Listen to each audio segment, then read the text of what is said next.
আসসালামু আলাইকুম বন্ধুরা, কেমন আছেন? আশা করি ভালোই আছেন। আজকে আপনাদেরকে নিয়ে আসছি দিল্লি কাবাব আর নেহেরিতে। এটা পুরান ঢাকাতে অবস্থিত। ঠিকানা আমি লাস্টে দিয়ে দিব। তো আজকে আমি খেতে আসছি টিকা আইটেমের যা আছে। এখানে মোটামুটি টিকা আইটেমের অনেক টাইপের জিনিসপত্র আছে। তো আমরা এই যে লুচিটা অর্ডার করেছিলাম, এই লুচিটা খুবই ফ্রেশ তেলে ওরা ভাজে এবং রান্নাবান্নাও খুব ফ্রেশ আমার কাছে মনে হইছে।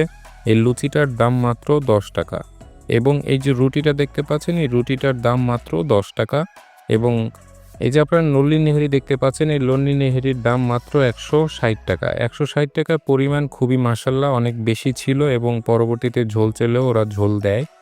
তো আমার কাছে খুবই ভাল লাগছে, আপনারা ট্রাই করতে পারেন। এই যে গোশত নেহেরি দেখতে পাচ্ছেন, এই গোশত নেহেরির দাম মাত্র ৳১৫০। আমার কাছে খুবই আশ্চর্য লাগছে যে ৳১৫০ য় গোশত নেহেরি দেয়। আমার ফ্রেন্ডের খুবই ভাল লাগছে, ও আশ্চর্য।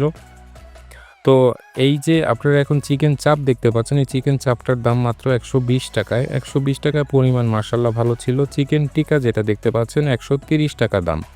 তো আর এই যে রেশমি কাবাব যেটা দেখতে পাচ্ছেন, এটার দাম মাত্র ৳১৬০। ৳১৬০ আমার কাছে খুবই সুস্বাদু একটা জিনিস লাগছে এবং অনেক মারদাঙ্গাও খুবই ভাল লাগছে। ঠিকানাটা বলে দিচ্ছি, ঠিকানাটা পুরান ঢাকার সাতরওয়াজা মাজারের সামনে আব্দুল হাসনাত রোডে এসে পেয়ে যাবেন দিল্লি কাবাব এবং সুলতানা ডাইন্সের ঠিক উল্টা সাইডে। তো আজকে এ পর্যন্তই, ভালো থাকবেন।